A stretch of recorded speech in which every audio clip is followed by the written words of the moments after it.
in my head. And so I was just so blown wide open. I was empowered, and I just stood up there in the men's line. And the Nur came in, and he stepped. I was about to step forward when he stepped to go to the niche to be the leader, and he stepped forward. And so I let him, but I stayed in the men's line the whole time. And there was this dead silence because I was in the men's line. I mean, it wasn't much of a line. It was Meek and Abdul Hadi. It was nuts. So somehow, because I was so free of my own inhibitions, because when Nuruddin gets intimidating, and I was easily intimidated, I just bought into the trip of being intimidated, but on this drug, I was not at all intimidated. So I just went into their room, and we just sat down, and we had this great talk. I said, I want to know about this black box, which was what do you call it? Kaaba. The Kaaba, because he had a big picture on his wall. And they gave, and he and I, and Nuri was there, and we just had this profound talk about, and it was just like the old days when we could just talk. It was like the veil was gone. And it was a very precious time, and I just got the transmission about Hajj from them. And then this process was happening where it became clear that they were projecting that Mika and I were going to hold the lamp of Islam, because part of the condition for Nuruddin to leave was that Islam continue as a practice at Lama. So Mika had agreed to do this. I was in love with Mika. We're going to bring peace to the Middle East. And to me, this is just, taking on Islam was always just another part of the whole. It never occurred to me to remain a Muslim and become an Arab. It just wasn't my scenario, but it was all happening. And so then they were starting this process of turning over to Mika and I, and Shaida was giving me all these transmissions. So I was learning about the complicatedness of maintaining this space. There was the aesthetic of the ISC at that time was exquisite. But remember these lamps, these brass lamps that were actually from a ship. They came from Land's End catalog. So she would tell me where everything came from so you could get replacement bulbs. And it was I must say that the aesthetics of the ISC at that time have never been duplicated. Nor has the sense of that. That is the only time, well, except for maybe when Jamil did an intensive studies program, that is the only time the ISC was used as an intensive studies program. And I agree with Asha, it has not yet done what it is supposed to be, or what I feel it is. Nor has the prayer room gotten the vibe that it's for. Yeah. I think that is something that would be nice if we could do it. Now the prayer room was incomplete at that time. No, however, this is other element. History of the prayer room. The history of the prayer room. With his teepee up in it. The prayer dome. The prayer dome. So finally the day came for them to leave Lama, and I can remember so clearly this day that Mika and I and Abdul Hadi had left her, and we were the only two people actually watched them leave. It was a raining, miserable. It was like it was pouring depression. It was so bleak. And something in I am such an emotional Scorpio, the poignancy that this man, I knew who he was, really. And I knew he built this place. And all these people over here, they just couldn't wait till he left. And no one even said goodbye. And we stood there in the rain, in this sort of ceremonieless ceremony of standing there as they drove off and put all this stuff in they had one of those kind of cars too, every one of those ones you buy at the auctions or wherever they came from. And in silence, and Nurisa and I embraced, and Nuruddin got in the car and just took one look around, and it's pouring rain, and they drove down the hill. And it was, there's a lot in that point. And at that point, my role from that point on became being one of what I call the healers of Lama. And I always, in my mind, call my generation, I was there for 4 years from that point on, was the healing. The first 2 years was the healing of Lama, which was a long, slow process. And it started with Mika and I living at the ISC. And in doing that, taking on the karma of being one of them, and using all of the love of Murshid Sam in my own heart to be one of us. It would be things like going to business meetings or doing and we would be allowed to be, we would do things like be the watch. But my background was Sufism. I could not do any practices that used the name Allah without knowing that the community would go like this. When I would, we would be in a meeting and I'd say, La ilaha illallah, and because it was not, there was such a vibration around that particular whole energy at that time. Well, Henry Gomez came up the mountain. And that was the next person who dared to live at the ISC, was Henry. And at first he lived in a room, and one of the things I remember, and Henry was, I have a real great love for Henry Gomez, and he was part of the Native American blessing of this land and that tradition. Oh, he was here from day one. Yeah. Grandpa. And he taught me a lot. I mean, he taught me how to sweep snow with a broom so it didn't get hard and icy and all these things. Oh, meanwhile, I got pregnant. It was personally this huge piece of, Mika and I got married, and then 2 months later I was pregnant, and Henry kind of would give me these teachings about being pregnant and stuff. But anyway, he lived there first in a room, and he would cook meat in his room. So part of the purification of the IFC was this permeated with meat smell. I mean, all of us were these pure vegetarians, even Muslim types like myself. And I practiced Islam for about a year, but many parts of that. But he would. So I remember all these smelling meat. Then, sometime in early spring, Henry came with these teepee poles, and he put a teepee up in what is now the dome. And it was there was a teepee in there. This is so great. Oh, it was so stuff. wonderful.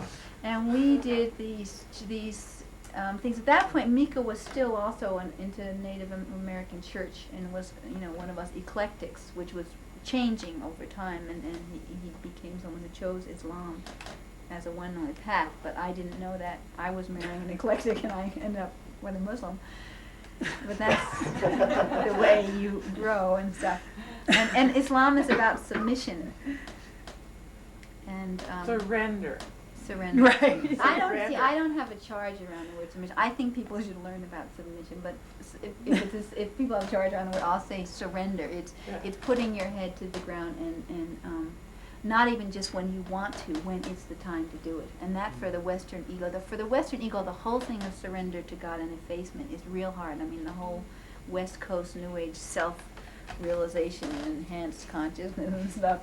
I think there's a piece missing, which is that we don't exist until we realize with humility that. And that to me is part of what Lama has, because Lama uses real traditions, and that part of it that I think the whole New Age world needs, and that Nuruddin had a role to make that really pronounced, really rooted here. Anyway, so Henry brought this teepee up, and we would do these chantings and burning of cedar around the rooms and stuff. And then the next step in the ISC was we did a high school there that spring. With John Kimmy, Mika, and Henry, and myself, and someone else was involved. Because no one from Lama would live there, so there were all these empty rooms. No one would come over.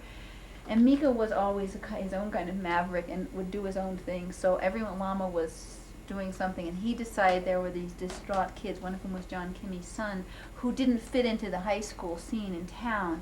So I had this background about wanting to revolutionize the American education system, so together we were going to have a high school at Lama, which only lasted for a semester, mainly because I was getting so pregnant.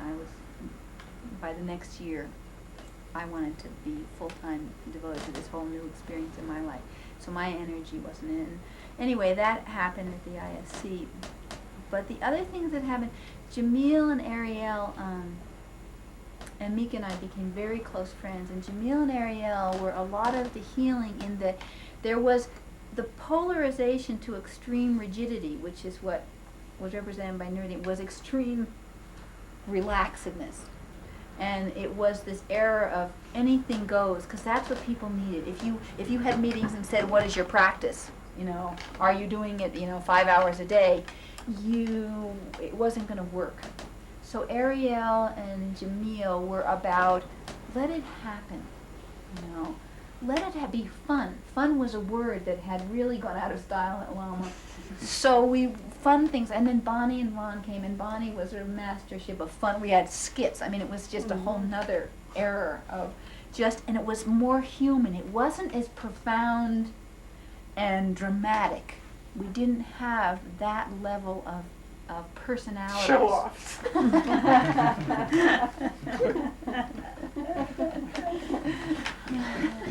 That level of personality. I mean, I always thought of them as these big giants, and then there was us, and then as generations came, we became big giants to them, but when you're there, you don't think of yourself as big giants at all. And and there's this whole familial thing. They were the parents and we were the next children, and then I became a parent and kids saw me as a parent and blah, blah, blah. But my images of it, and I mean, I'm too exhausted from saying this much to even give many specific stories about Lama. I know there was one I wanted to do, and I'll have to try to remember. But was that it got very relaxed and it got very spontaneous, and that was when Outlaws Corner became named. That it was a place you could hang out. You could smoke cigarettes, and you could be loose, and even people were starting to smoke dope again, which I think there was an era where dope wasn't happening. A long era. Yeah. A long era, for one thing. Yeah. Well, wait, founded. here's one. When we started out in New York City, everybody smoked dope. I think Steve and I had stopped using acid completely. In Ramdas, and we had parted up the ways, but we had actually gone to Myrtle Beach to the Baba Center so that we could get off marijuana, and so that was very strong. And you know how strong new reformees are. I mean, it was Zealous. and Steve has such an imagination that whatever trip he's on, I mean, it's the total thing. I mean, he used to read a novel and he would be the hero, and it didn't matter who it is. I mean, one week he'd be Alan Robbe-Grillet, and the next week he'd be Ernest Hemingway. Well, no, he wasn't Ernest Hemingway, but like that.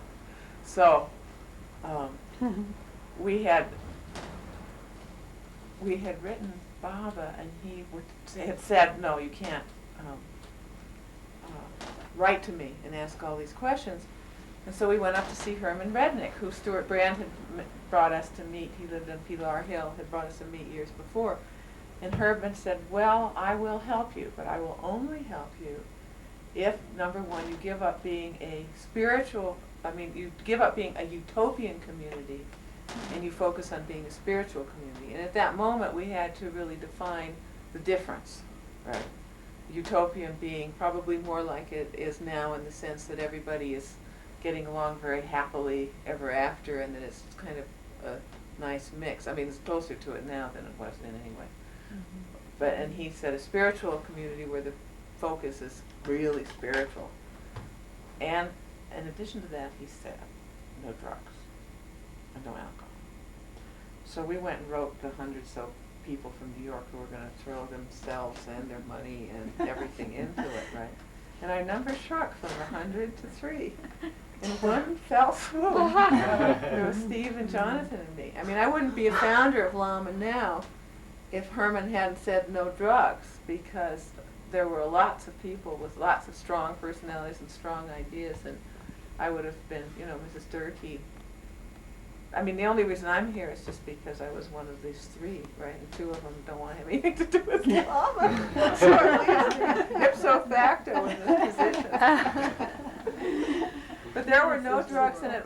One time, it was the first time before Mershid came, actually, we had decided to have no drugs, no alcohol, no coffee, no tea. We already had no meat, no cigarettes, the whole number. And it was great when Mershid came up the hill, because he said, well, he told Mansour, to get him a cup of coffee. And Mansour came to me and said, Mershid would like a cup of coffee. And I said, well, we're not having coffee right now. And Mansour went back to Mershid, and Mershid said, that's ridiculous! You don't believe in ecstasy? So so I went down the hill and got some instant coffee, and we made coffee immediately, and I took a cup of coffee, and I hadn't had any for 3 weeks, so of course I went into an ecstatic state. That's the great advantage of giving up coffee, is not giving it up, but taking it after you haven't had it for a while. So that was a very funny time. Yeah. That's the end of that sentence.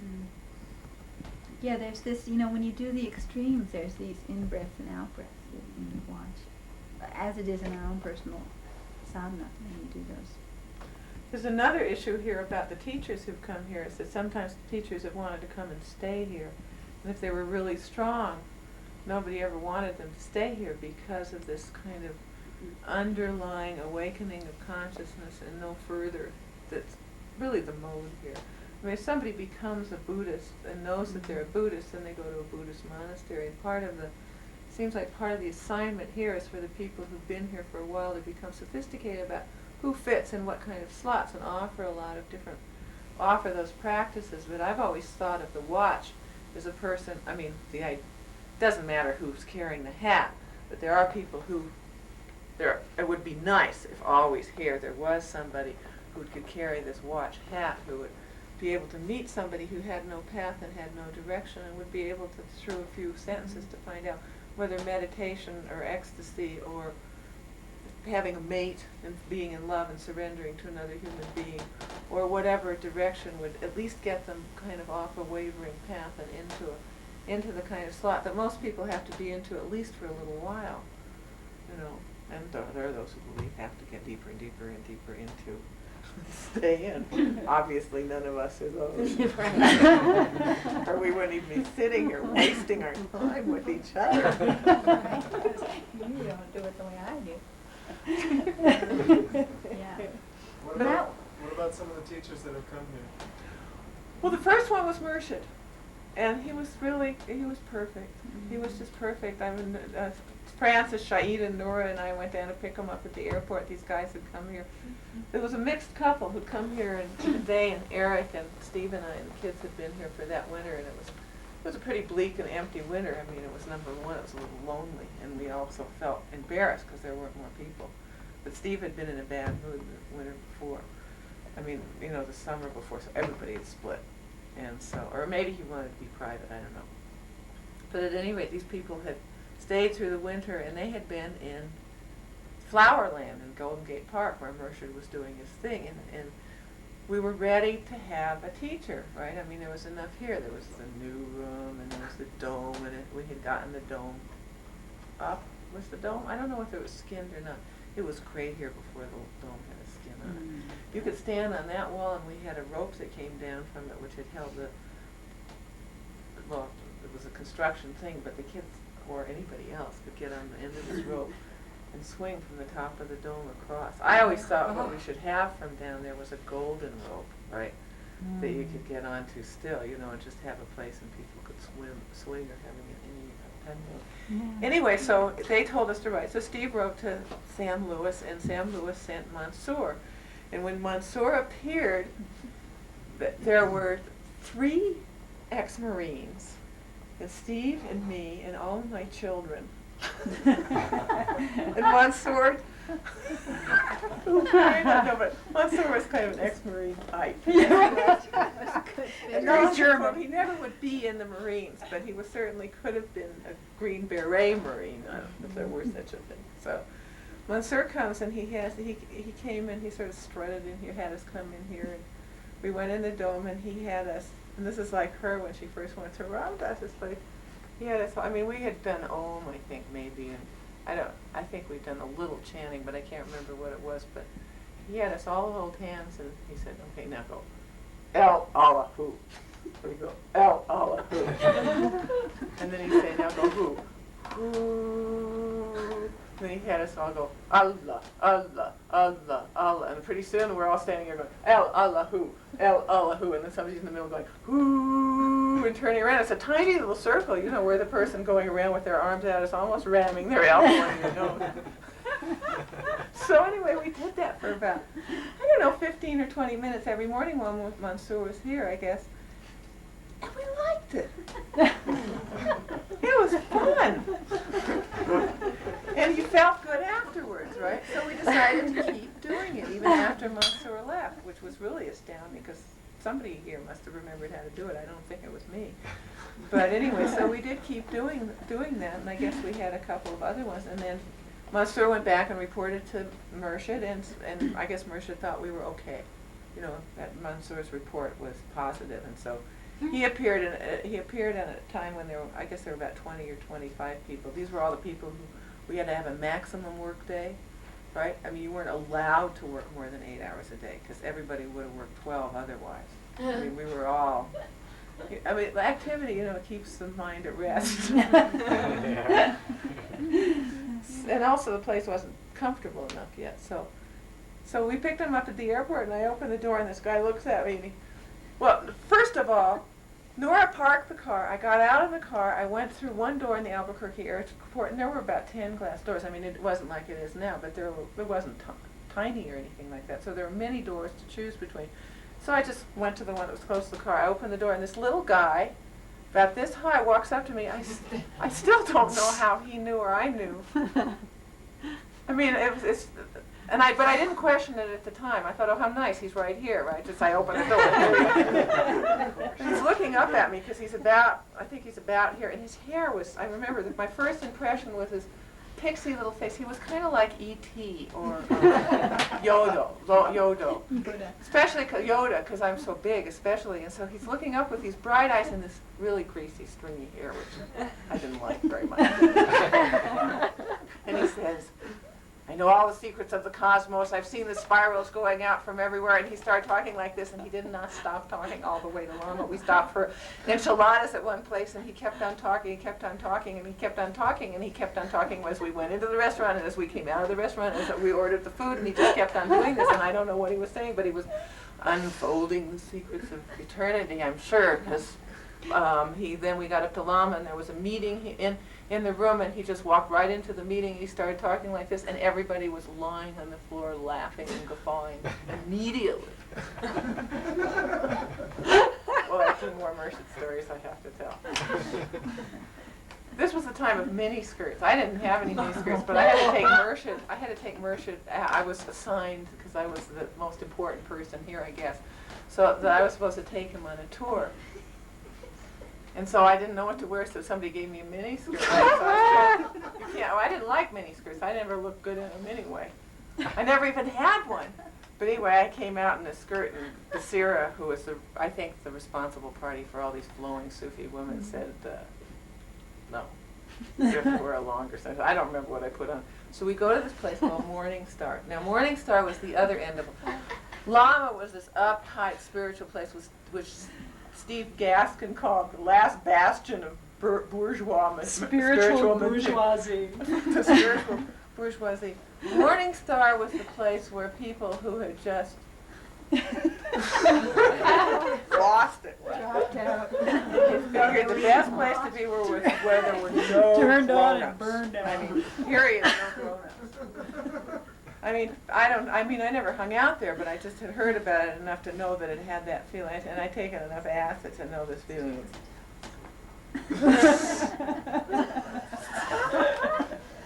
So I'm taking Murshid to see New Buffalo and Morning Star. So we drive up to Morning Star. This is the most amazing image. And here he is. It was just, to me, it was just enormous numbers of opinions. He did not look me in the eye and say anything that got me until the very last conversation we had, in which he said, I was thinking to myself, I don't know if I like this Sufi dancing. And he looked me in the eye. I didn't say anything at all. He just walked from the side of the circle and he said, ecstasy is not the way of everyone. But anyway, we drive up this road, and I don't know him very well either.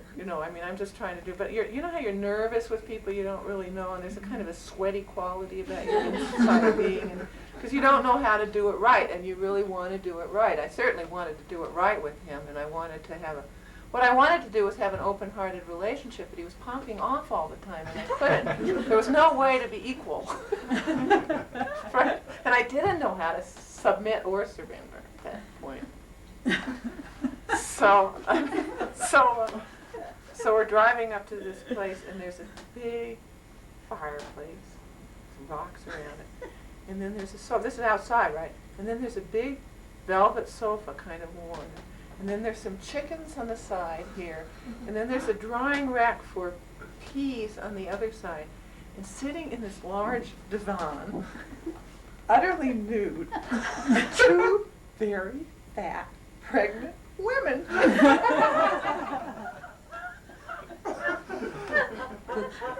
the car comes full on onto this vision.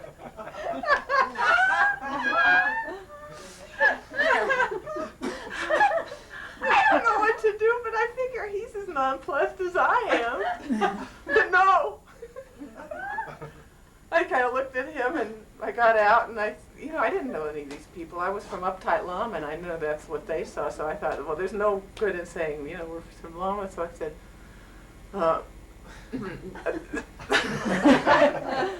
this is a spiritual teacher from California. He wanted to meet the different communities, right? Yes.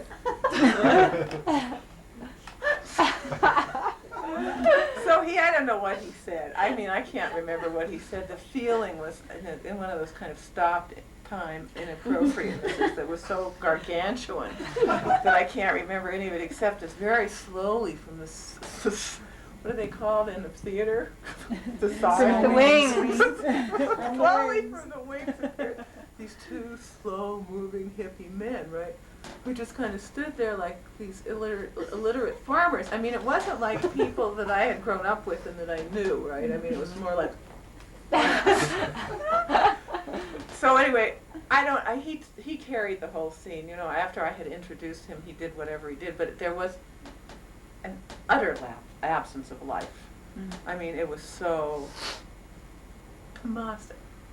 It was totally Tomasic. So we got back in the car, and then we were going to New Buffalo, and as we were leaving, he said, "Wow, certainly seems to be a heavy vibration here." He was quiet. At least 10 minutes. That's what it took. That was so funny. This is great. I can't remember what the other story was. How was New Buffalo for him? New Buffalo was a real alive kind of place, and he sat down, and a bunch of people sat around, and of course, and he was entertaining. He was always entertaining. I mean, I think people always liked him. Oh, I know if that leads into the next story. So, one of the things I announced at these two places that we ended up is that he was going to give darshan the next day at Lama. Darshan, that was a new word for me. I mean, I'd read it, but nobody had ever dared to do it. So it's darshan time, and I'm the secretary, right? You have to understand that my spirituality comes from one mystical experience that I had, which was deeper than anything that ever had happened to me again. So all of these things were minor compared to this mystical experience I had. But, Murshid was certainly in the inner circle of what mysticism was. So he's going to do a darshan, and so he says to me, "All right, you sit here," and we set up a table in the middle of the only room then. And people were going to be brought in, and so the first thing he does is he goes down to the garden, and he comes back with a whole bunch of long, wilted skunk or Chinese cabbage leaves, right? They're sort of pallid looking and wilted looking, and he piles cabbage leaves. I had an upper middle class upbringing, right? I was a debutante, right? I like doing that kind of thing myself, but this guy was supposedly serious, right? So he wasn't supposed to be on my level of aesthetic, right? My feet can be this way, but he's supposed to do something that's a little more glorious. Like, what is his name? Pulling stuff out of the air or something like that. But the first thing he did when he got here was he brought fish emulsion, and he sprayed fish emulsion over the whole garden. He said, "Ever since I was in India and I saw hungry people, I've stopped growing flowers. I only grow vegetables," which is something always to remember. I try to remember, grow a vegetable for every flower, because I think it's a good point. Mm-hmm. Anyway, so the first person came in. I can't remember her name, but she was this darling little girl with a big floppy hat and kind of hippie. I think she just married one of the hippie rich boys in town. And she was up for whatever would come along. So I have my pad of paper and my pencil ready to do whatever he says. And she sits down and he says, "What's your name?" So she tells him his name. She says, "Where are you from?" She tells him where she's from. She says something else. And he says, "When are you born?" She tells him when she's born. He says, "Did you get that name?" I said, "Yeah." Yes, if I had. So then he say, "Okay, put C down next to it." So I wrote C down next to it. So then you go, you go. Then she sit there. I'm sorry, watching this. So then the next, so then he would dismiss her and she'd say goodbye, and then he didn't say anything about anything I put down or anything about the list, and then the next person would come in and he'd say, "What's your name?"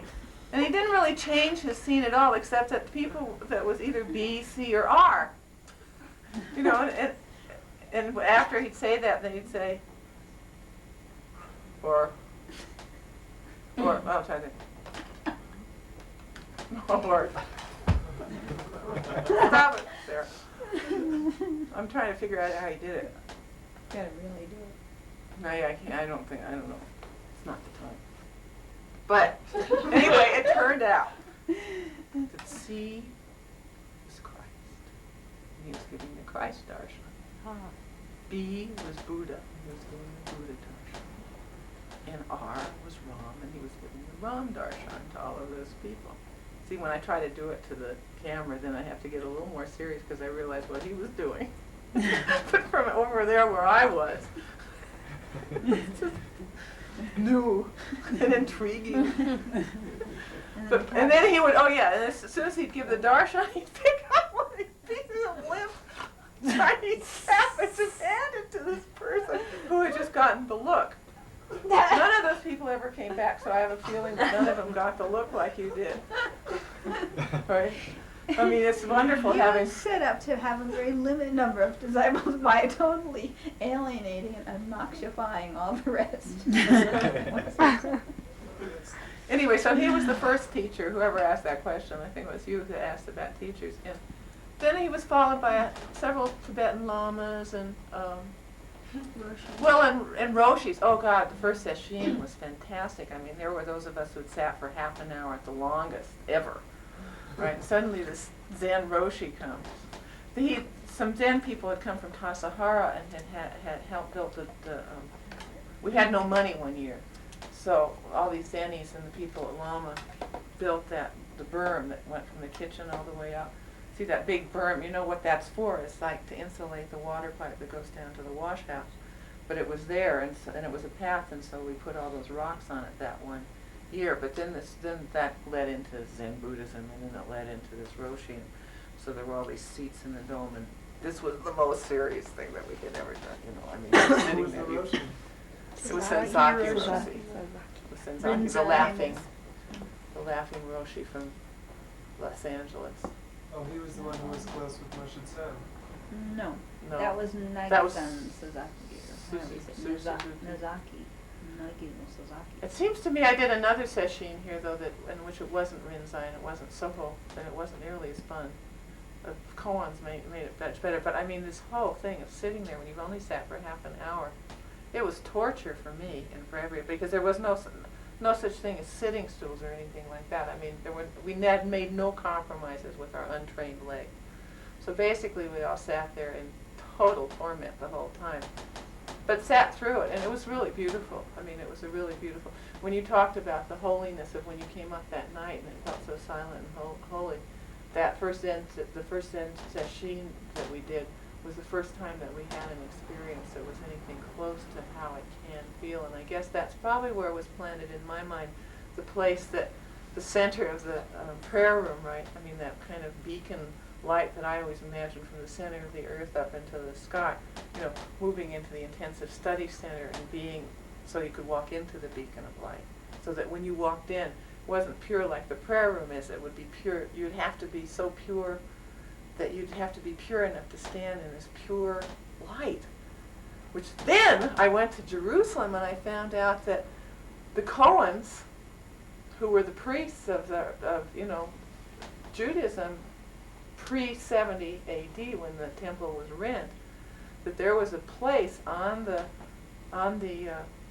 place where the Dome of the Rock is now, but where the rock was, where the temple was, there was this one place that was visited one time per year.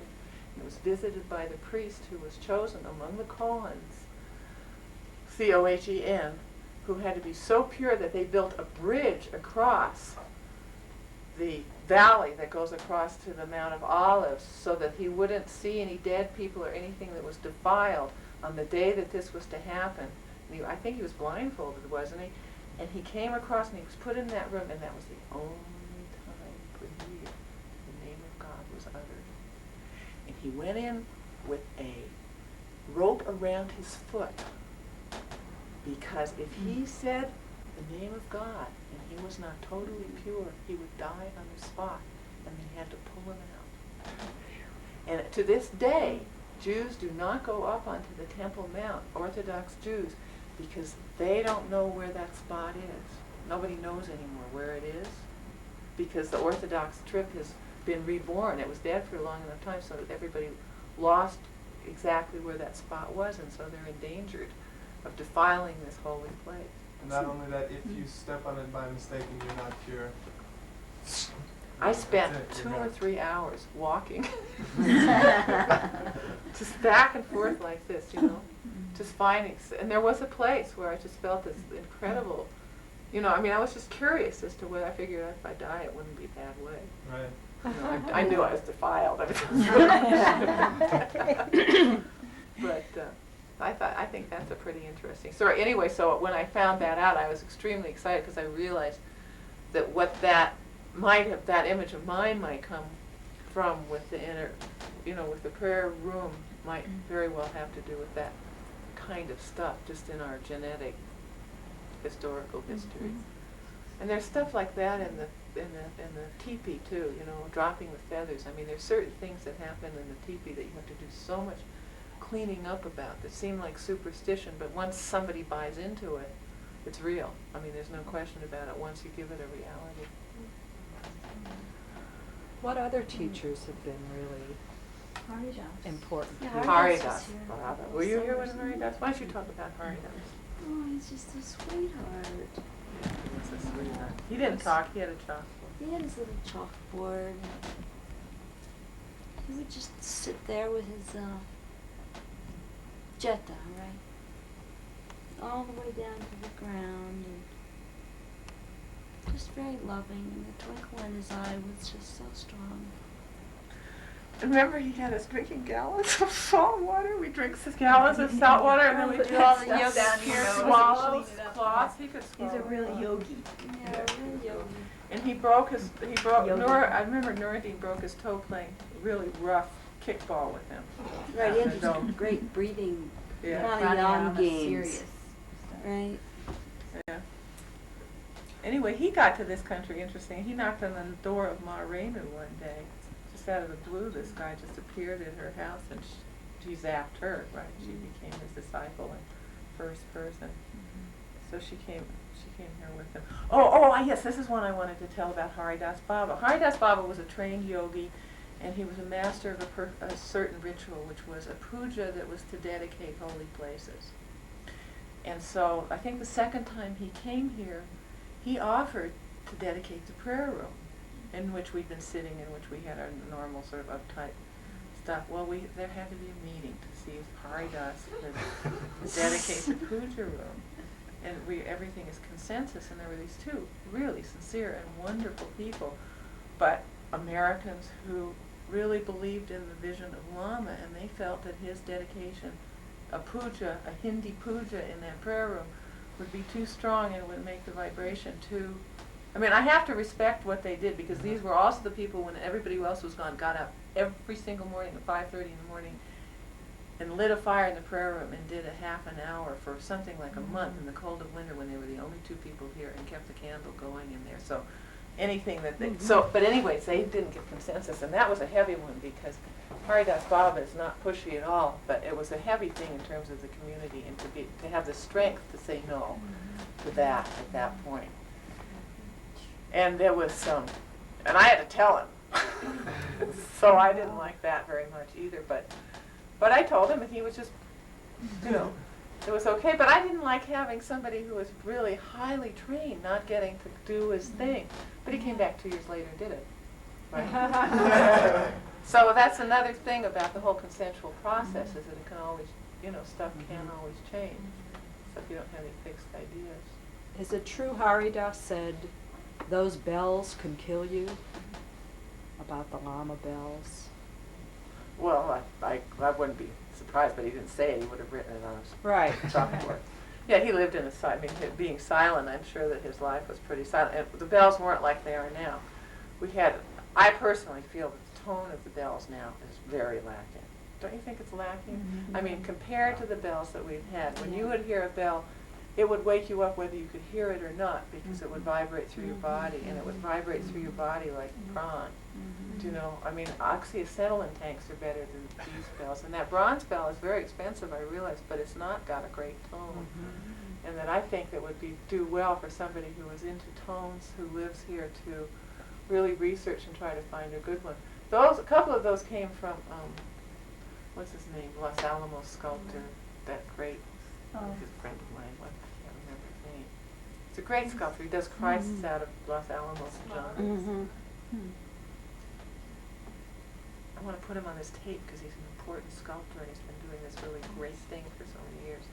Anyway, the bells came such that we had a hydrogen bomb head bell from Los Alamos, which was really deep. You could hardly even hear it, but it resonated at the ground. And then we started out with oxyacetylene tanks, and even those were better than these because they make a deeper sound. Yeah. You know, It carries. And it carries. I can't hear these bells Yeah, from the you can't hear ISC. them. There should be bells that you can hear from the ISC. All you Lama beings. Paulo Solari.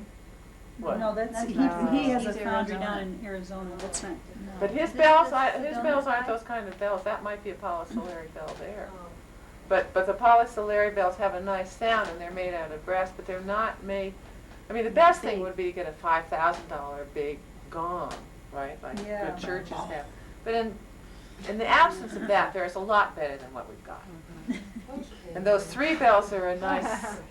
They're a nice second. You know, Yeah. those little dinghies are okay. Yeah, but they there should kind be of one that could get be you around. one. Maybe the fire bell is beautiful. Oh, but yeah, the fire bell ring it. would work, yeah, just stop using it as the fire bell and use it as. Does it have a louder tone? Uh-huh. I mean, you could trade the fire bell for the other one. Well, we don't, because it doesn't work as a fire bell anymore, we have like horns now. Oh, so it could be used for a regular one. Yeah. What were some of the great camps and retreats you guys remember? I remember the first Vipassana retreat when Asha and I were on the chickens, and we went down to the chicken shed and got chicken mites in our hair, and didn't know that we were going to get. Do you remember that? No. We had to go down and feed the chickens. One of the first nights of this Vipassana retreat that Jack Cornfield and Joseph Goldstein had come to lead. And most of the people who were here then had never really heard of Vipassana. But Sadiq knew, and he said before the retreat, he said, "Prepare to die." And so people, yeah. So we all went down and we sat and we sat and we sat, and Jack Cornfield spun his webs of stories and the Dharma, you know. And so Asha and I had to go down and feed the chickens, and there were these little mites that all got in our hair, and we were sitting in silence, and there were like 110 people in the dome, and we were just itching. I was just dying. I was, and I opened my eye, and I looked over, and Asha just very mindfully went up and went, and I said, "Oh, thank God, it's not just me. Oh, God." And so after the sit, we stood and we walked out the door into the new room and through into the bathroom. And we, oh, God, and we ripped off our clothes. And we got clean. That was my first Vipassana retreat. That's amazing. All I remember was walking around the teepee site slowly. Slowly, yes. And then coming back with my second husband here, and he'd never seen zombie walking before. We came up here and everybody was zombie walking. They're being mindful, dear. And then Ram Dass's first, well, his first retreat wasn't nearly as entertaining as his Joya retreat where Oh, Joya. Oh, yeah, yeah. well, she wasn't here, but you know, he's still in that kind of strange vibe with it. You'd be sitting in there, and everybody would be, it was like rebirthing. I mean, it was the discovery by the Ram Dass clan of the rebirthing, so everybody was supposed to sit in there and go, you know, it's so smelly. You know, everybody going, now can you see Hanuman standing up there? I didn't see Hanuman. I mean, maybe, I guess some people did. Oh, it was just amazing. It was really amusing. And I remember Shruti Ram and that lovely lady, his sidekick. What's her name? Shruti Ram. Shruti Ram, no, but what's the woman's name? No, it wasn't Shakti. Anyway, they got on an airplane and they got out of there. They had just learned how to get out of their bodies and they were having a fine time and they were in the airplane and they bumped into each other in the prayer room. And then there were all sorts of heroic creatures growing out of the sacred grove too.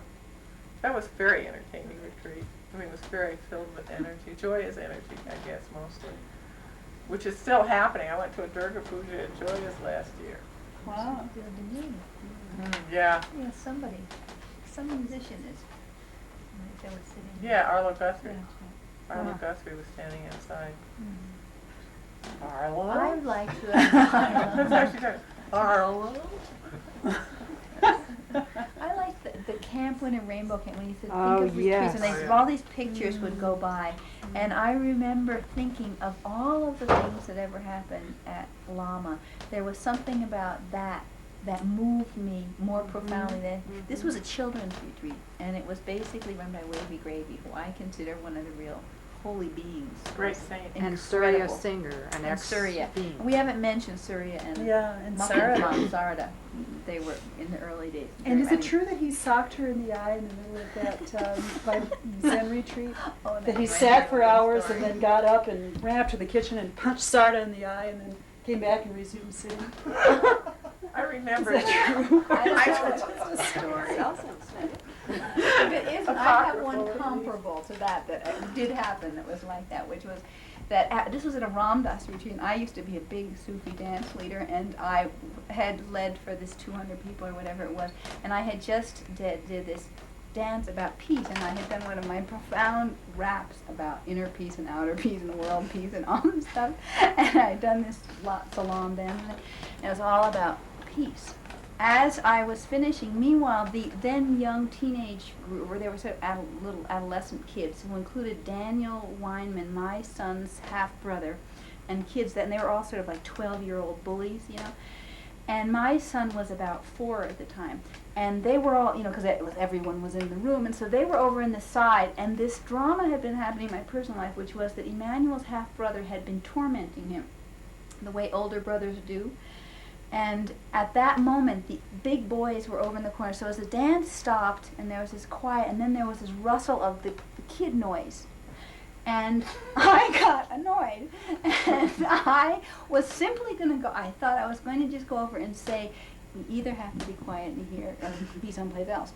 But as I went over there, Daniel was doing, I don't even remember what to my little precious 4-year-old, and in front of 200 people who I had just finished his speech, I went over and without any pre-cognitive thought, I went and I slapped with this resounding slap, dead silence in the dome.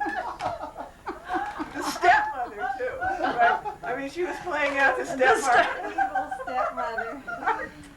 And it was extraordinary to see how these people related to me after that, you know. Because they had, you know, they always project on you that you are sort of something or other. And I was sort of Sufi sweeter, you know.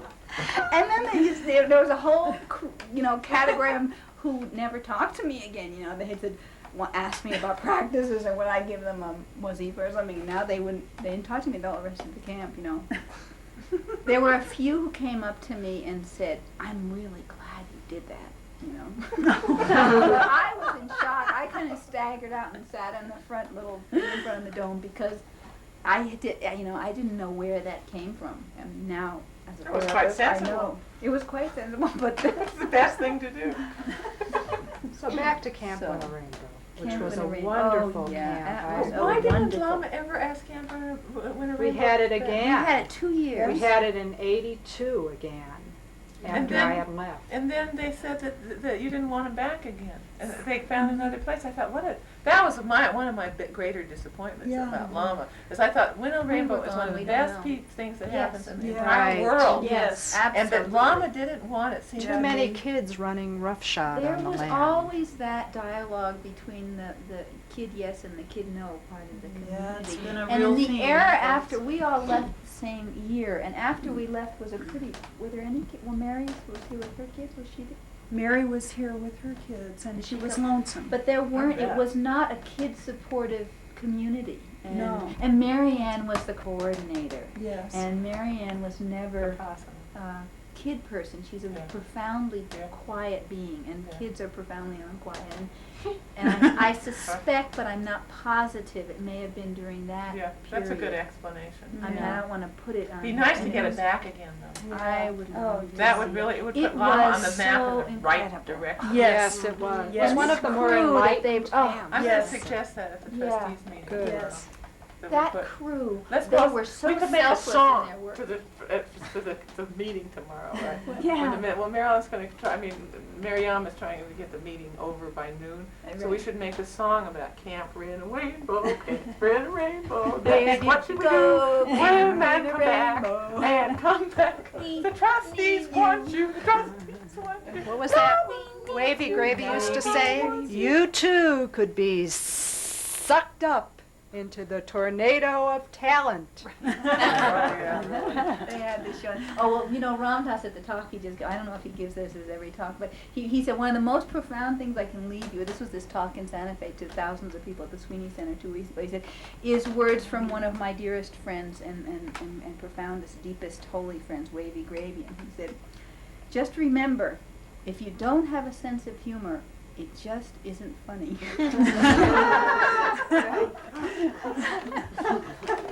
And Wavy Gravy has this kind of, I just would sit in his feet and just listen to him. After the camp, late at night, we'd sit out in these campfires, and he would just be hysterical. And meanwhile, here's this person who is in enormous physical pain, at that time he was anyway, from being beaten by cops in Berkeley during the Well, he had a Vietnam. now wait a minute, he was also before. had a very severe motorcycle accident, beaten by cops. And he may well have been beaten That's how I by heard it. cops, but he had a terrible motorcycle accident. As a matter of fact, the first time I met Wavy Gravy, I really wanted to meet him. He'd come up here for something, and he was in a full body cast, Right. and he was lying under Was it the- painted red, white, tree. and blue with stars on it? It was lightly painted. It was much less painted than I expected. I thought it would be like his clown suit is, or something like that. But I went up and we were having this conversation. He said, "I'm so sorry, but I'm very shy and I can't pee if I'm talking to you. So go away." And that was such a great. That was a real darshan for me. God, He was amazing.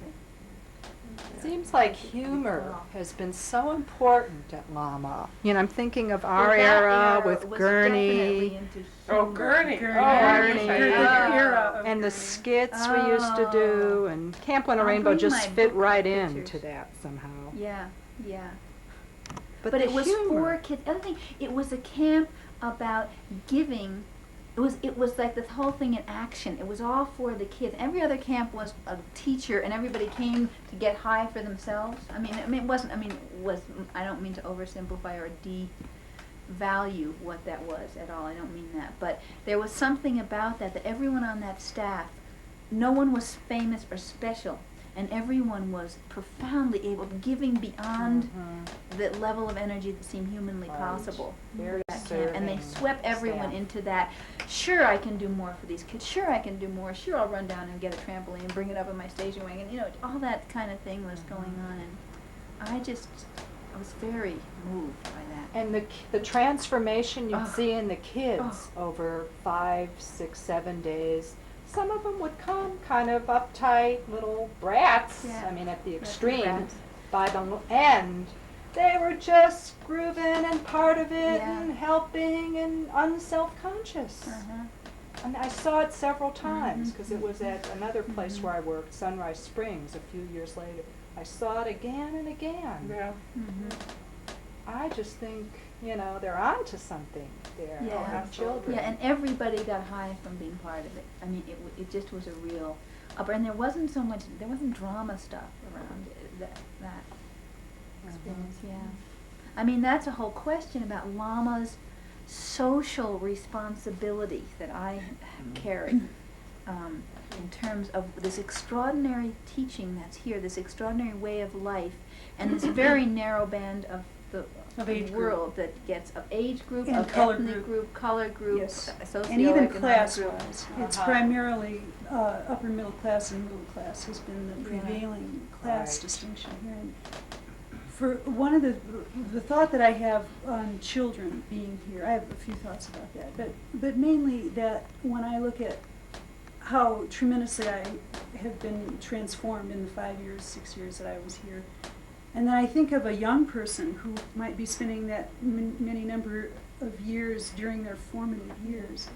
And when you think of the changes that a young person could make in the world from having had a good experience here, it seems to me that that would be a very important focus for me if I were to ever come back, would be to try to make it more possible for parents to be here and just a much more conscious thing with children as a real part of the Lama focus. Because now these young people are how old? I mean, my son is 19. My he's daughter's 5. 26, Yeah, these people are out in the world. teaching third grade quite well. Yeah, yeah. And Nathan says this was the only life he really remembers very And my girls, when they left here, oh, well. forget it. They We changed got a their TV, names. they changed their names, they wanted to go to middle class schools, and now when they think about it, they're so grateful that Yeah. they spent their childhood Yeah, here and that they yeah. went to Donnahosley, which was not like the Towers Valley School. I think it was a little more Lama-like.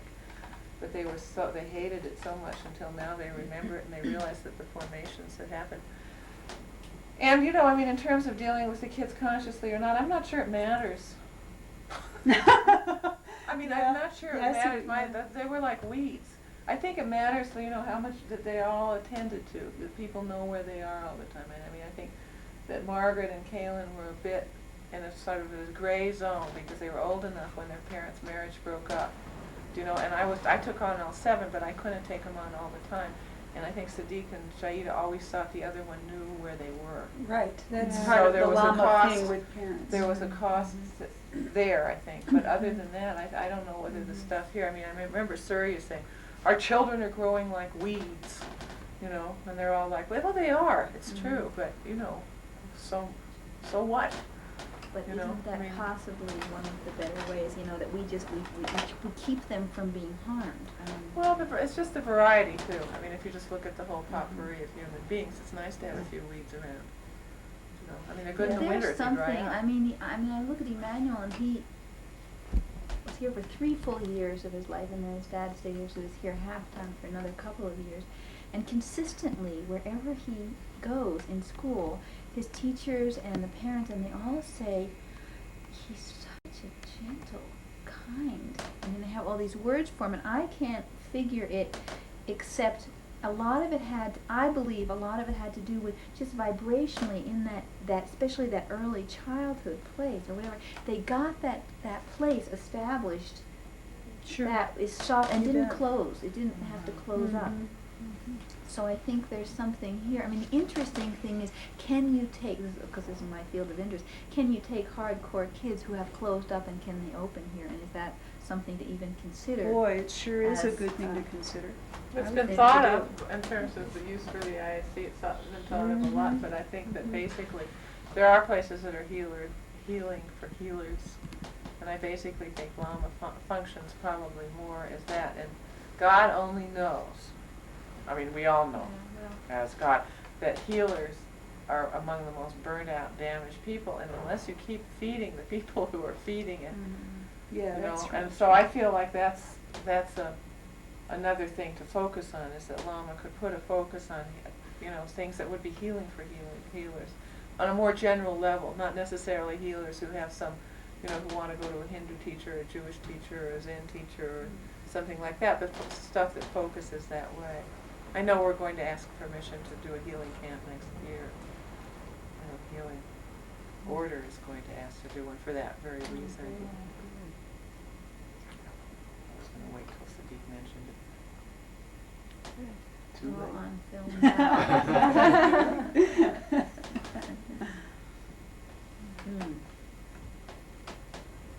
But I think that this is not the special qualities of Lama for hardcore kids. If you get hardcore kids out in the air, near water, more water than this, right? I mean, jumping off rocks, water, splashing water, terrifying water, or in places where there's more, physical activity stuff. Ropes courses. Like now, ropes courses are Right, really that's good. real in And the I've- kids, but And some of those instructors might be able to come here and learn, be refueled here. Like you say, the healers, it's a healing place for the healers, try to contact some But of you the know, people this doing place is that. very soft core. You talk about hardcore, you talk about soft core. I think you'd have to change the nature of Lama to make it hardcore enough to attract the 85% of humans on the planet who basically just aren't interested in the vibe that's here. Not that they don't like it, but everybody isn't a mystic and everybody isn't into this particular level of the path that we're on. And it doesn't mean that their path isn't just as important, but I think it would be a waste of time. I mean, it would be a waste of Lama to gear anything that didn't take into consideration the subtlety of the vibration here and the use of the prayer room. I think that somebody who can't appreciate the prayer room should probably not stay at Lama. At least can't go in there and feel its palpableness. So you could probably decide on who should stay at Lama and not by just having people go into the prayer room and walk in and out and how they related to it to see whether basically they would be able to feel that. Might be much easier because then there wouldn't have to be so many meetings. But I think of coming back here, that's the one thing. yeah. I just, aside from maybe not getting consensus, the one thing I just can't stand is having so many meetings every day, or every week even, Well, that's interesting, this idea about thinking about, these kind of kids and people whose hearts are contracted or whatever, came to me today because I went to the meeting today. I just thought it would be a good thing to do to sort of get a sense of the pulse and stuff. And as I sat there watching, and when you sort of look at it from a distance, I really got a piece. It's so obvious, but it's so subtle about the training, the human being training that comes from those meetings. That people learn certain things like listening to each other. And I work in the world where working with groups of people, that something that I take for granted. It's something you said, it's the same thing you said earlier about we assume intimacy and safety and trust and caring about people until we can't, or unless we can, something blocks from without. And in being with people, there's some quality of being able to be sort of fluid with people to make things happen that came from years of sitting in that meeting, because I saw it doing its thing, and I saw that learning process, and I just started thinking about teenagers, because I see these teenagers, about could they learn that way? The world has this whole other kind of Well, I'll do a bus coarseness. trip with you. Take them on a bus trip. I would maybe. take some of these girls like on a bus trip. That might be a better way to do it Okay. than in a house. We just And take them could get somewhere for a funding month. to do that. Yeah, I'd be interested in doing something like that. But I don't think So Lama's not a to place do, for I that. hear that thing you're hearing, but I wanted to take the meeting, I wanted them to sit Yeah. in a circle where there were more of the soft core people there, so that it really starts mushing into other people. If you get too many of those, it doesn't happen. Why do you think Lama's the place? Because look at this library. It would be wasted on the people that you're talking about. Look at the prayer room and the prayer dome and the dome. I mean, these are buildings that were built for people who have an extremely refined kind of pursuit. I mean, when you came up the mountain and you felt the air, right? I mean, this same air is 2 hills over that way, and the air is 2 hills over that way. I just have the feeling that the people that you're talking about can feel the air being special anywhere where there's fresh air. that they don't need this library, that they don't need the prayer dome, and that if there are people here who are motivated to go into work of basically taking even one person and changing their consciousness, then you could have, say, you could find one of these girls in town like that Kabira Munira, what's her name, Sara, is working with, right? Take her on, ask permission to bring her to Lama as your person that you would take full responsibility for. But I don't think the community, which is always in this kind of Vulnerable place situation, that really. has to be safe, can be around people who are definitely not safe on a level, and I can't exactly explain it to you, but don't understand at all what's happening here.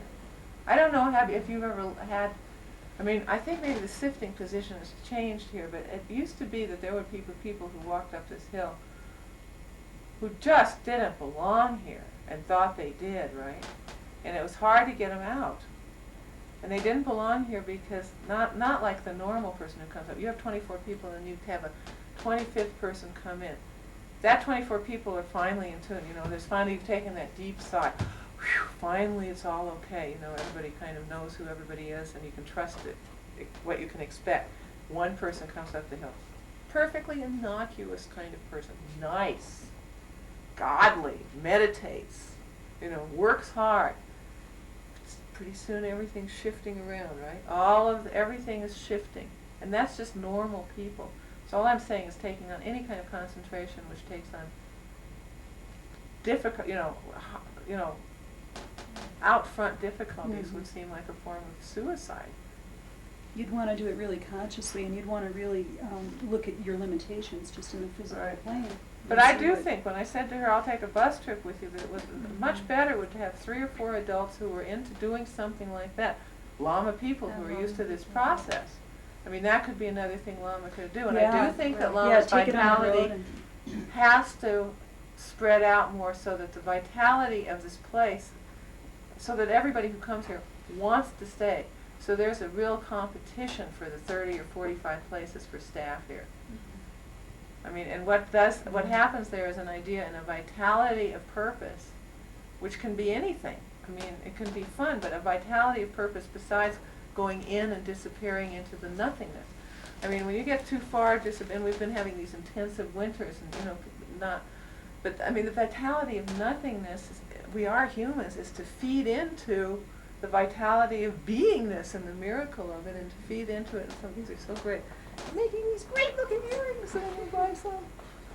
So I think that would be interesting.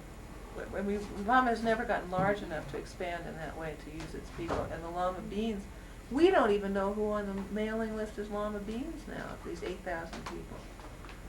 To have an old beans week, we'd have to take you, me, you.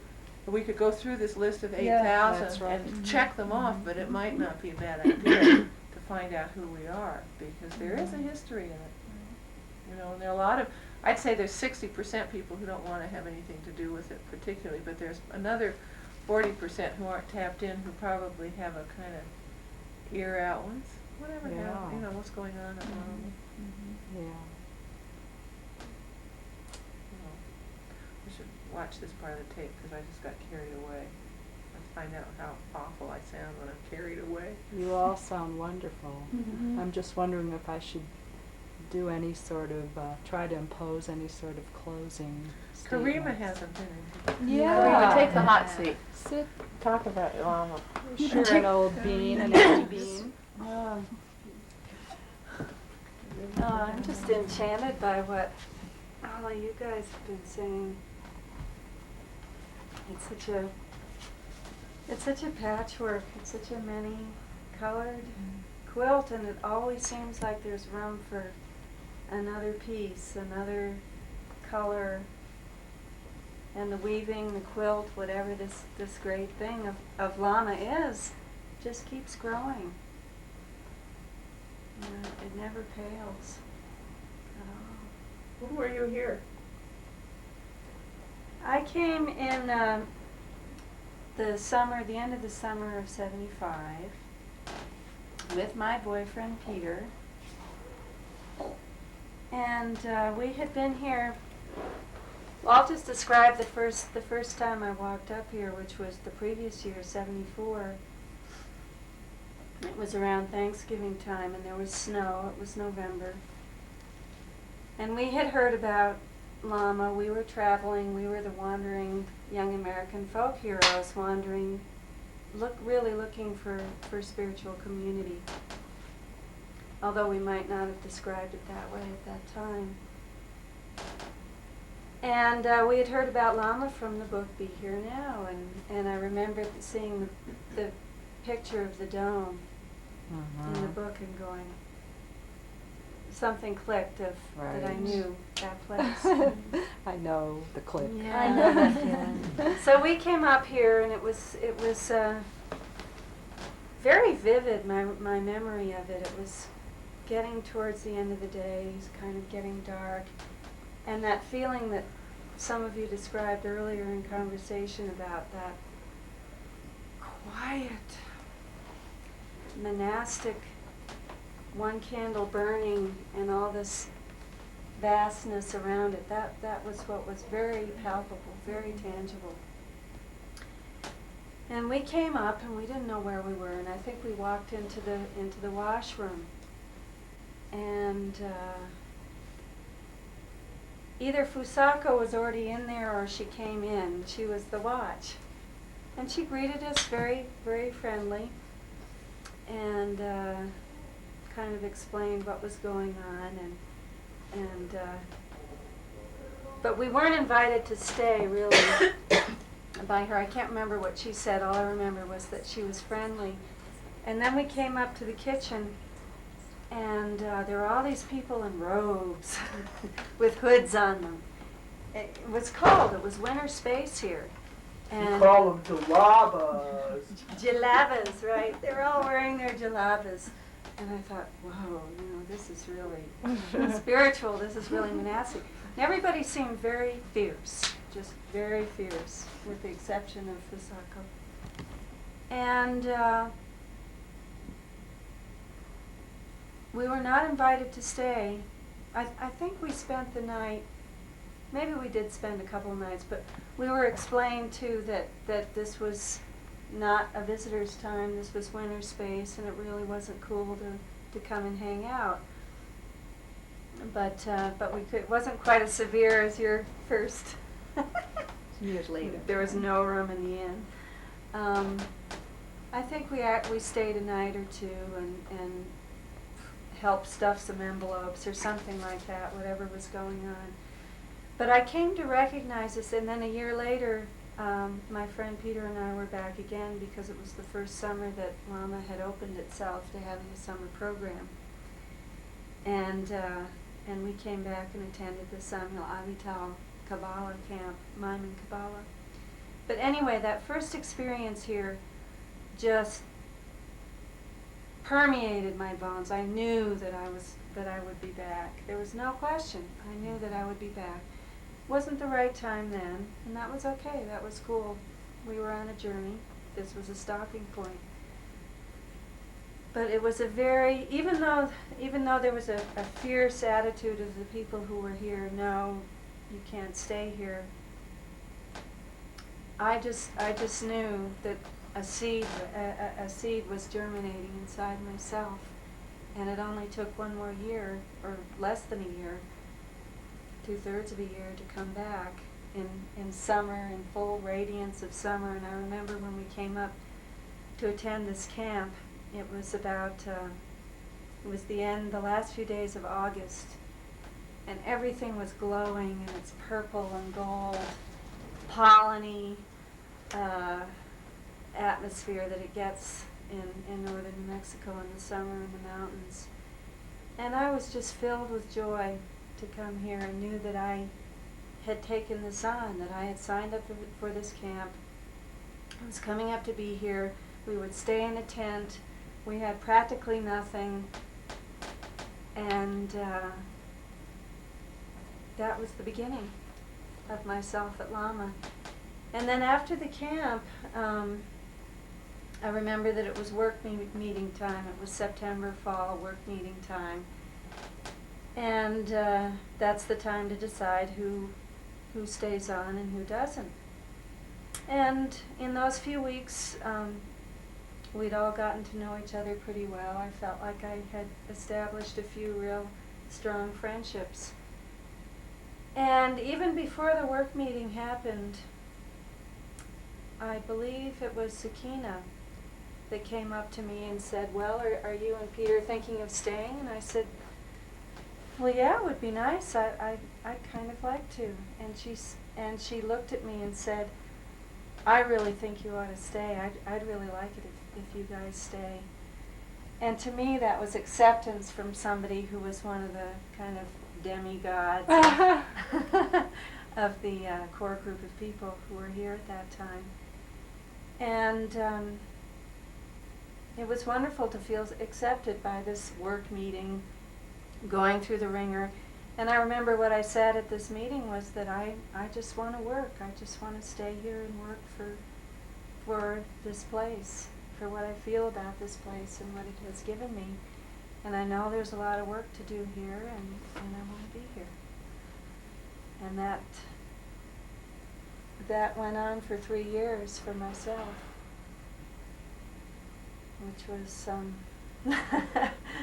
many different things. But I will never forget that first sense of really almost being like being born here, and very much of a conscious birth, being aware of every moment of a new petal unfolding, coming out and stretching in the light. That's what it was like for me.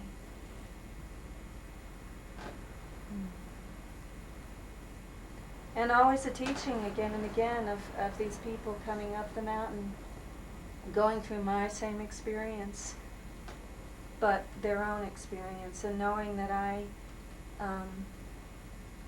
regardless of what I felt about this person, whatever my particular judgment about anybody who came up to Lama and asked in whatever way to be here, I knew that I had to give that person, at least for a few moments, I had to give that person the right to feel whatever they feel about being allowed to be here, because it was exactly how I was allowed to be here too, was I was given that permission. So I always tried to keep that in mind whenever someone came up for consensus of, well, this person also, unless it was very glaring that this person really shouldn't be here, I knew that at least for a few days it was a given that I would give that person permission to feel what Lama is.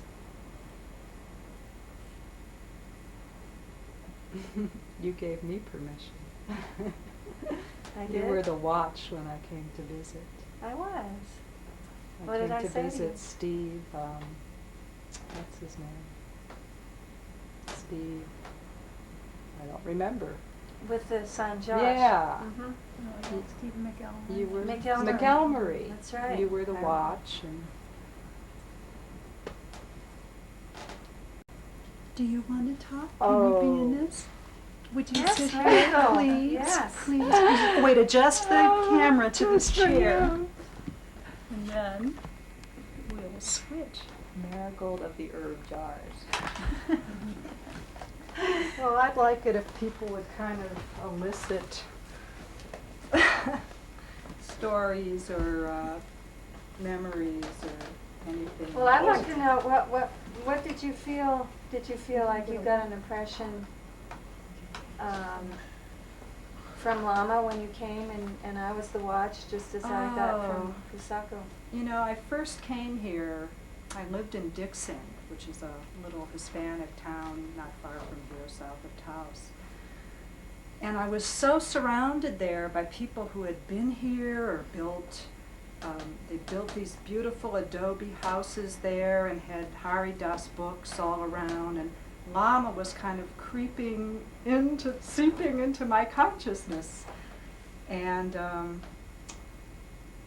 the summer of '77, I came up to visit with some Dixon folks. We did Sufi dancing. I remember Sadiq, who was this kind of monolithic figure leading dancing. And I just thought, man, this place is like, I felt like I died and went to heaven or something.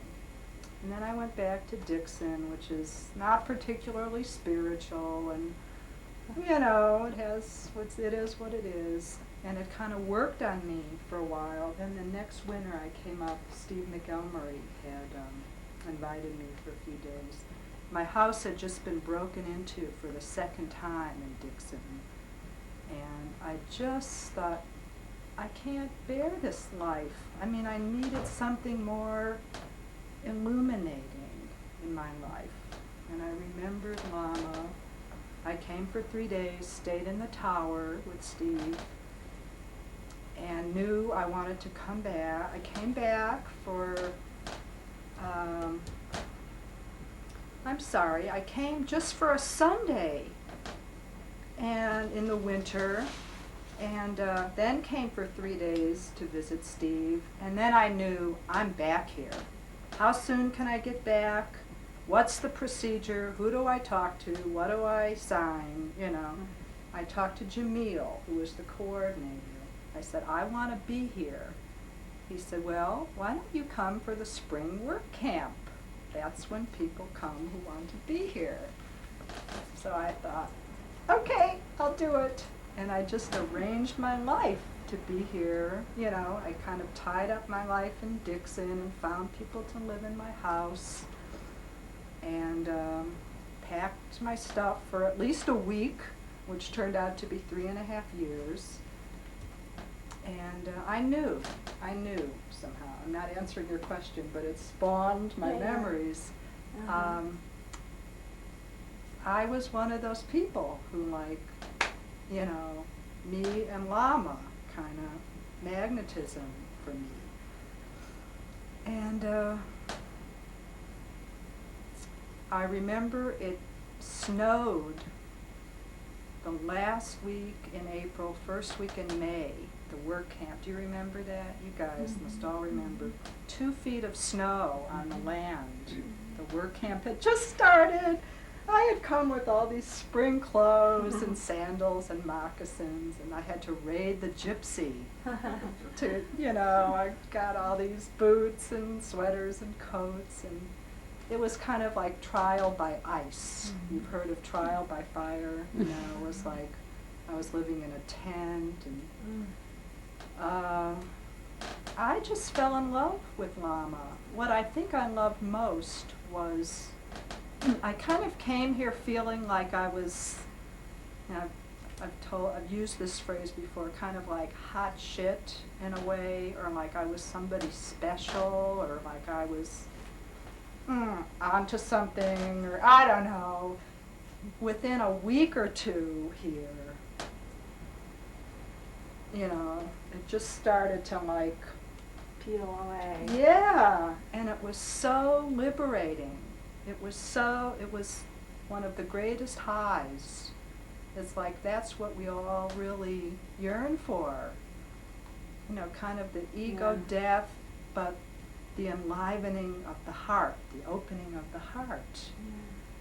And there was such joy and delight in that process of being here.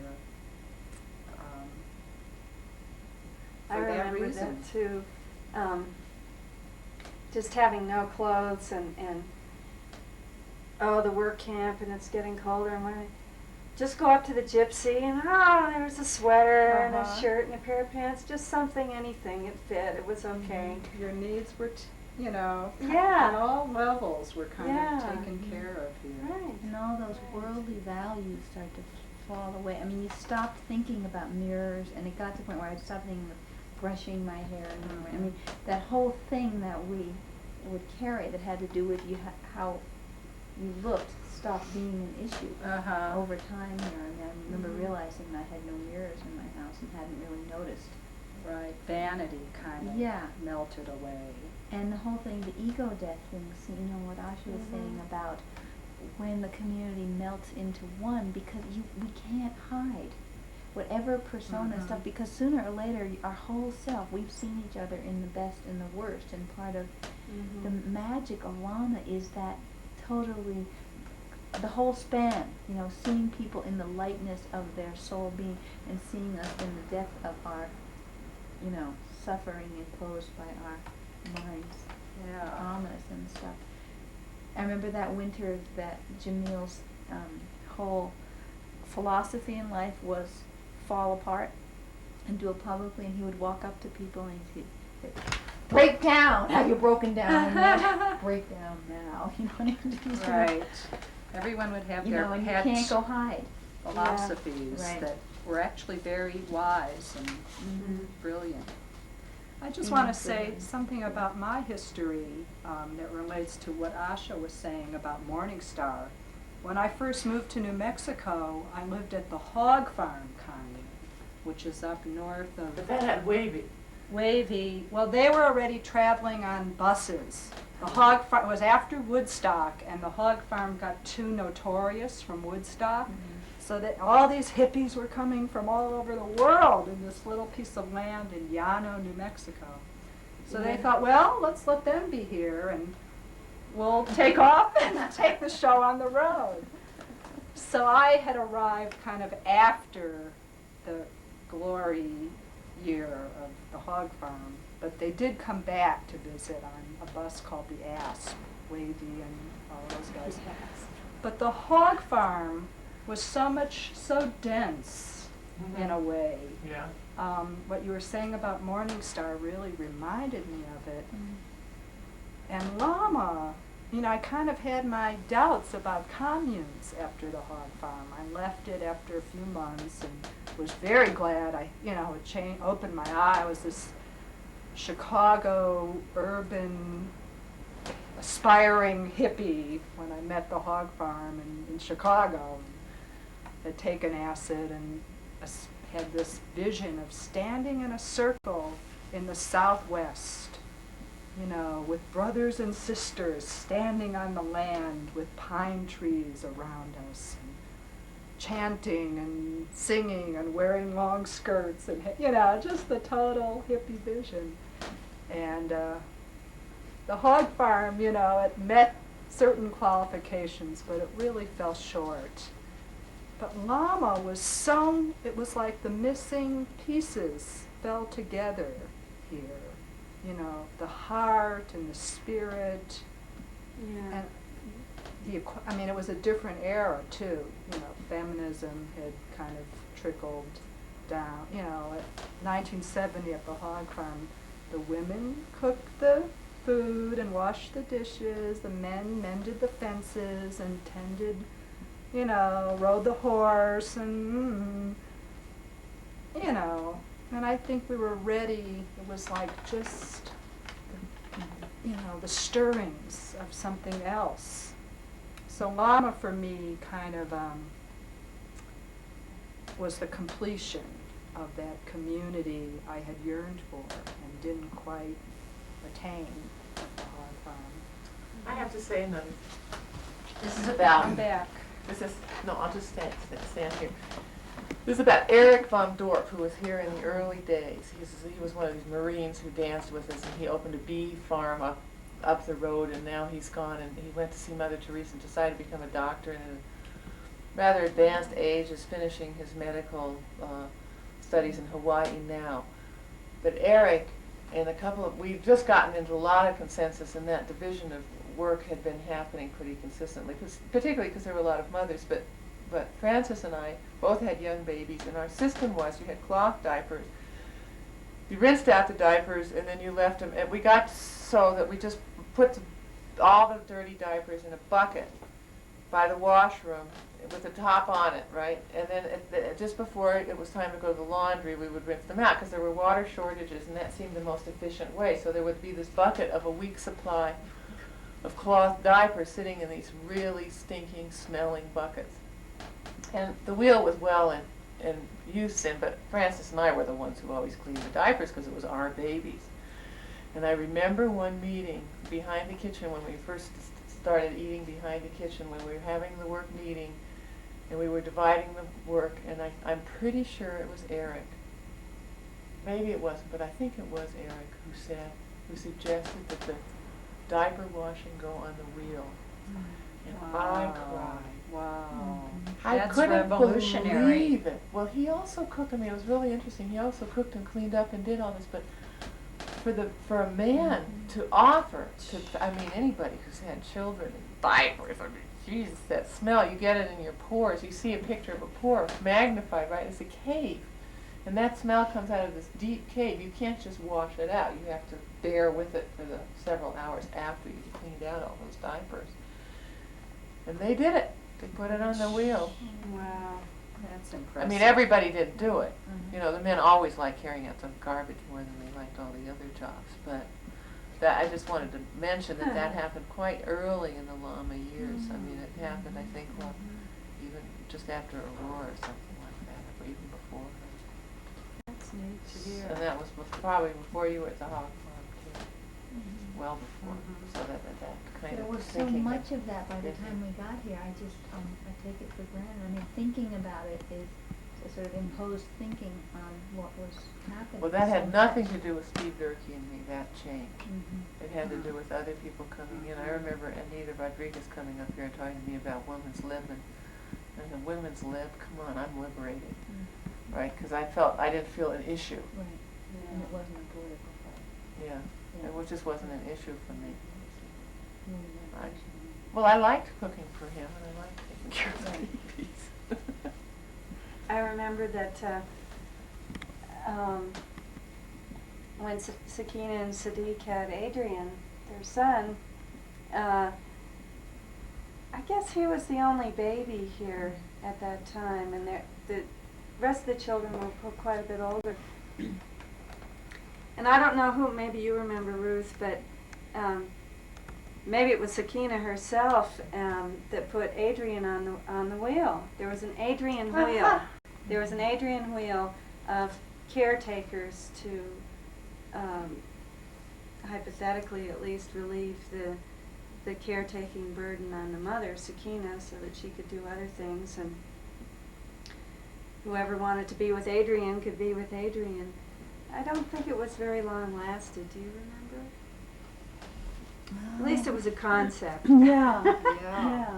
And there was resistance to that, you know, wow, why should but it did make sense, because after all, mother with a baby, that meant that the mother would be one less person who would be doing wheel jobs, who would be We're doing administrative jobs. doing which other was things, yeah. One of the few who were left at that time who knew much history, Mhm. you know, a lot of the administration. That was a long, dark winter. And then she got hepatitis.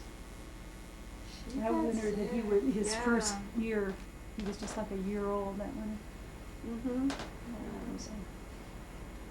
And Sadiq was the coordinator, the treasurer, and he did the cars. And there was some other concentration that he had.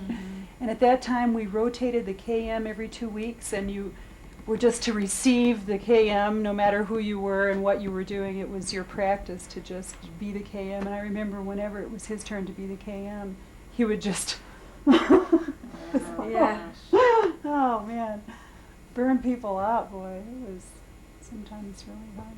Did that change? That doesn't. That really changed now. Oh, Yeah, I mean, now things have refined in the work department. I'll tell you what, around here, there are people who are really well adapted to the areas of concentration that they take on, and they train other people. I mean, they do leadership training with others, and there's such a log of how things can be done, down to recipes and stuff, that when I first came here, it was just, I remember the first meal I was here for, Sadiq just looked at me and he said, "Please cook lunch. I've got to go." And he went out to fix some vehicle, and I said, no, okay. So I put some beans in a pot, and I turned it on. Pamela had a broken leg, and she would hobble around. She had been the KM all winter or something, and she was just trying to leave and about to die. And so she said, "You make a good KM." And I said, I would make a good cake. I have a vague memory of this at that event. And then someone else said to me, I think you did, you said, you're very good with new, this was one of my consensuses where I was, every week someone would say, I can't take her anymore, she's gotta go. And then someone else would stand up and say, but no, she's improving, they'd say. And so at one point, Asha, actually, you said, well, you're good with new people. You're willing to be friendly with new people. I remember that. I was furious at you when I said that. I was just furious at you. You're willing to batted horns a lot. Because I remember we batted horns a whole lot, and I disapproved of you. I don't know quite why. Probably because you were enough like me. You know, they took a lot of my laughs. I was the housekeeper and I was just completely spaced. With your gray wool skirt shredded on the bottom. That's right. When you were the housekeeper, I remember I disapproved of you, and I knew you hated it, and you did a good job. Cinderella. I remember you did a good job. You didn't do it Probably graciously, but you did it.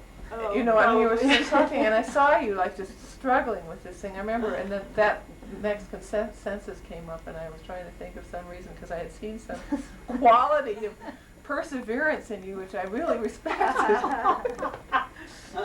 This is such an interesting meeting because I'm just hearing stuff I've Right, never heard right. before. Well, I've got something that I just remembered. I think it was probably my first, conscious connection with Lama, and I think it was before even knowing Peter, maybe. Anyway, I was on a trip on my way to the Grand Canyon with my sister and a bunch of friends in a VW bus, of course. What else? And we broke down in Needles, of course. Where else? All VW buses break down in Needles. And this was probably about 1970 or 71. And so we had to wait in Needles for the car to be repaired. Parts had to be sent away. So we just went up the river and camped out. It's right on the Colorado River there. So there was this other guy hanging out, waiting for his little VW Bug to be repaired, and he was from San Francisco. What was his name? Rabindranath. Robin. He said, Robin. Oh, far out. So Oh my God, that wasn't the bug. That was on our trip. You're he was kidding. by himself. I know, we left him. He and Muffin and me and the kids all went in this VW bus. The bus broke down. We took a bus on to San Francisco because we had to. And he He stayed stayed to with get the the bug. bus fixed. Yeah. I wouldn't even remembered where it was. But then we got to the bus station, right? And Sadiq Well, picked us up, and Muffin part was that- forgotten. Oh no. The police called us. Well, anyway, here was this guy just calmly. It was sort of another archetypal thing, and here was this guy with a beard and just looking like a hippie, sitting there reading a book, and we just struck up conversation. Oh, how long have you been waiting? Oh, 3 days. And how long is it going to take the parts? I don't know. Maybe a week. Are you by yourself? Well, I was with these other people, and they went on. He was very calm, though. He was just taking it as just another step in the journey. Oh, what are you reading? Oh, I'm reading this book by this Indian poet, Rabindranath Tagore. In fact, that's my name. I'm called Robin, but my other name is Rabindranath. So we got into a whole conversation about, well, where do you live? Well, I'm from Lama. Where's that? New Mexico. And I had never heard of all this stuff before, but I felt very good talking with this man. He was a very gentle and interesting human being, and he said, "Well, yeah, you should make that part of your travels is to come and see Lama. Thank you very much." And within another day or two, our van was fixed, and maybe within that same day, his parts came and he was out of there. But it was one of these meetings in space and time that was clairvoyant, was prophetic of another time to come. Changed your mind. And I think that time when Peter and I arrived in the fall of '74, I don't think he was even here at that time. He wasn't here all that He long. was gone, yeah. But I had this little incident to spill out with in telling people who I was when I came. Oh, is Robin here? Is Rabinda here? No, he's not. There were just all these other monolithic people in their robes and their jalabas. But it's funny when you really trace all the hits, the veils that it took before you met a person or got to a place like Lama. There are many for me. And then it's somehow some kind of family that Yeah. maintains. Uh-huh.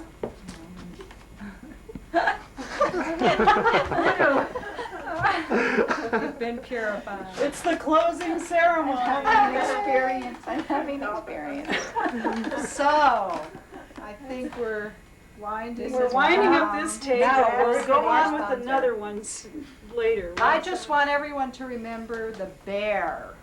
Oh, the bear. I was the watch when I discovered the bear early one morning in, what month was it? I don't know.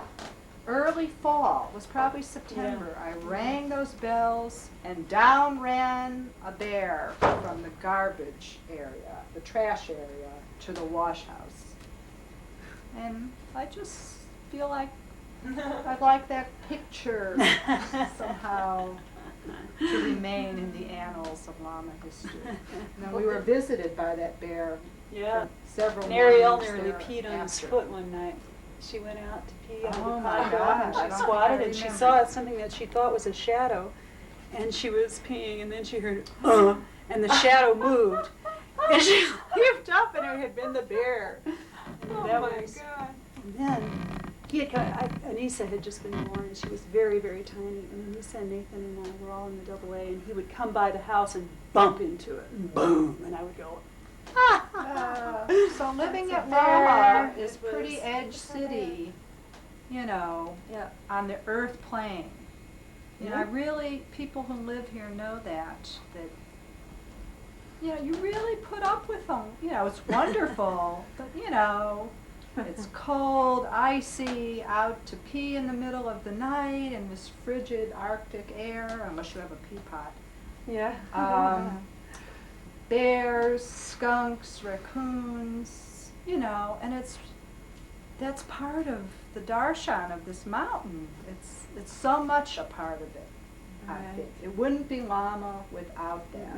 If we were some Mhm. effete little community in Taos or Santa Fe, it would be totally different. I don't mean to put any other places down, but there's the And mountain now, is a teacher here. having had some distance, in fact, Asha was mentioning this, I believe, last year at the annual meeting, how much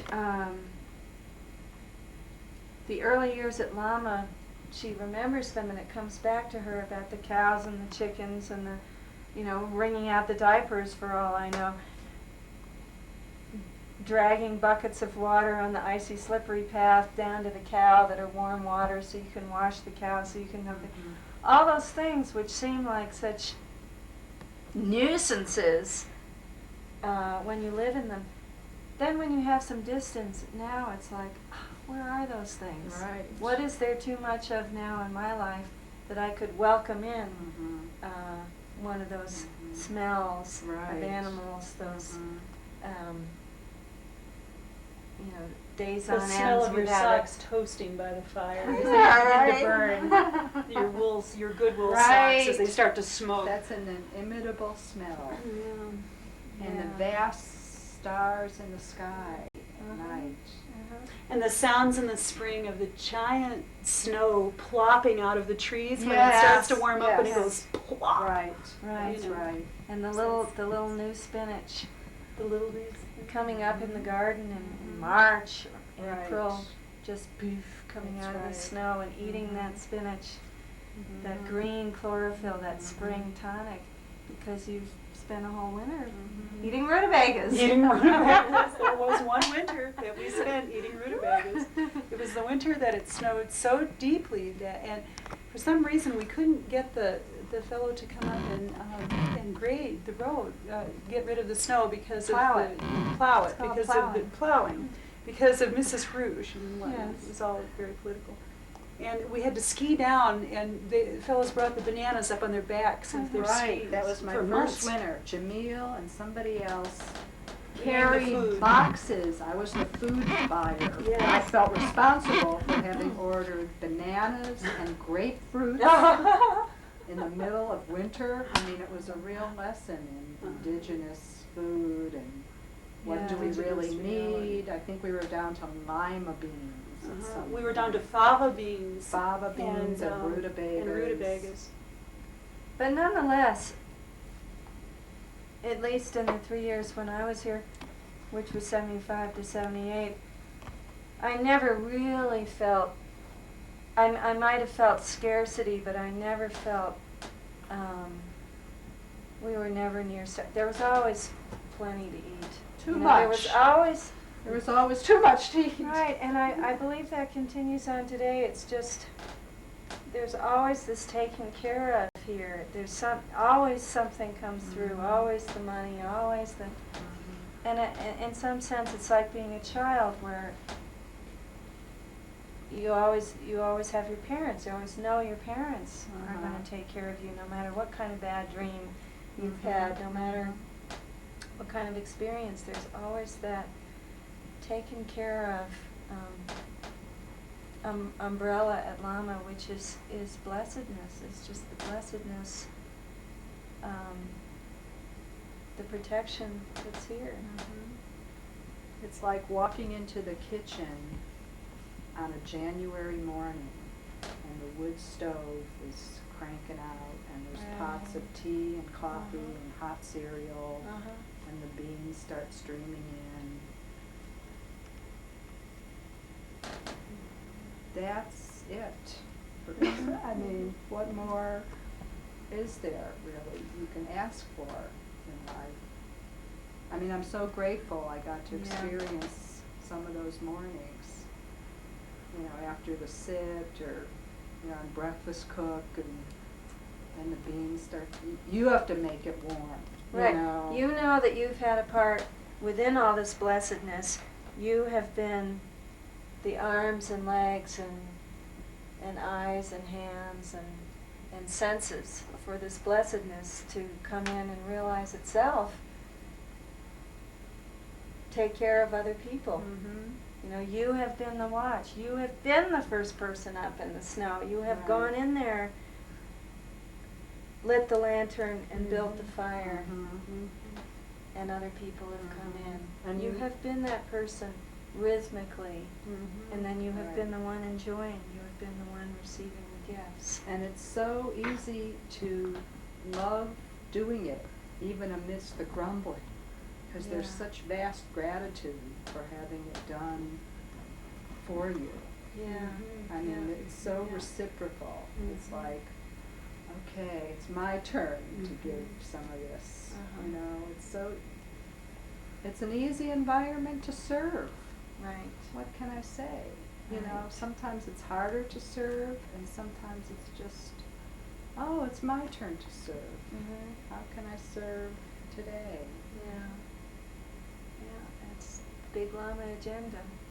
It's so And unusual serving. here, you know, I think part of, you know, what makes it so different in the outside world is that most nuclear family situations, the wife and husband go off to work. I mean, that's actually the most predominant model, you know, or sometimes the wife stays home with the children, but they spend so many fewer hours with one another in a day than we spent every day with 24 other people.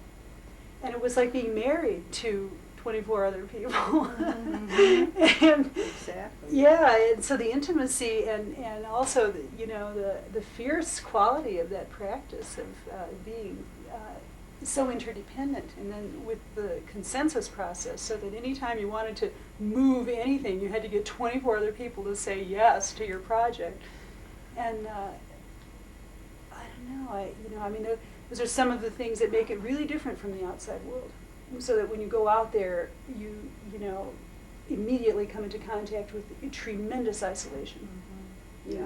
That's really the immediate reality. You mean everybody's heart isn't open? Mhm. It's like, you know, almost nobody's heart is open. Yeah. Yeah. You have to Upon really first look, meeting, really you know. discriminate, be very careful, really. Turns out. Well, again, that's also the great blessing and function of Lama is that people come here and either learn for the first time or for the most part get recharged, get their batteries recharged as to, oh yes, this is a very deep purpose of life on earth, is to walk with an open heart and to, as Sara was saying earlier, to assume that everyone else is open too, because that's the way I am, and the more I am like that, maybe other people can remember that they are too.